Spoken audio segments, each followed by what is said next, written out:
This could be a big step for Iran, but still no clear indication that this is actually going to happen.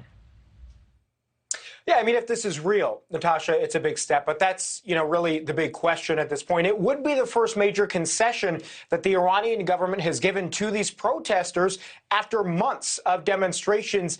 But there's a lot of skepticism. The Ayatollah has already said that he does not want to change the mandatory hijab policy. We know our sources are saying women are still being arrested for not wearing it properly. So healthy skepticism as to whether or not this is actually real.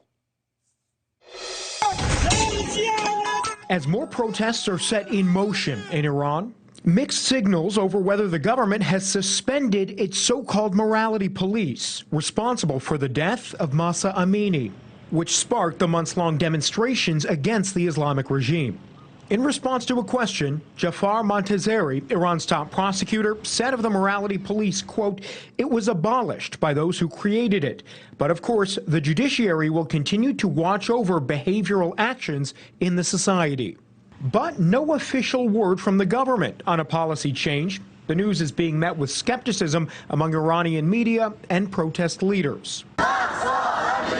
Here in the U.S., Secretary of State Antony Blinken is responding cautiously. If the regime has now responded in some fashion to those protests, that could be a positive thing, but we have to see how it actually plays out in practice and what the Iranian people think. This is about them. Siamak Aram, professor and leader of Iranian protests in D.C., says he flat out doesn't believe the regime changed course, adding women are still being arrested for removing their hijabs. Telling NewsNation earlier this week, the government often tries to distract the international community to take attention away from protesters. Nationally and internationally, they are trying to use any opportunity to show the world that nothing has happened in Iran.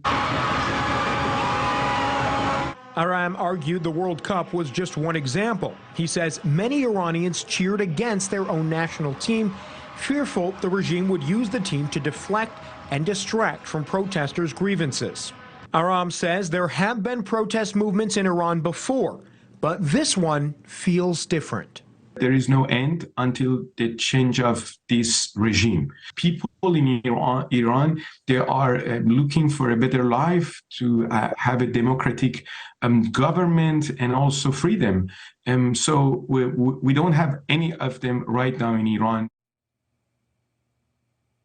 And protesters have promised to begin a 3-day strike in Iran, so we're preparing to see that, Natasha. We referenced the World Cup as well. The Iranian national team, those players are coming back to Iran this week. There have been some reports that the players' families have even received threats. Unfortunate to hear, but maybe not even surprising. There was one small protest that the players did enact, and that was before the first game. They all locked arms and refused to sing the Iranian national anthem. Natasha. I remember that moment well. Joe Khalil live for us in D.C. Thank you. And joining us to discuss further, founder and executive director of the National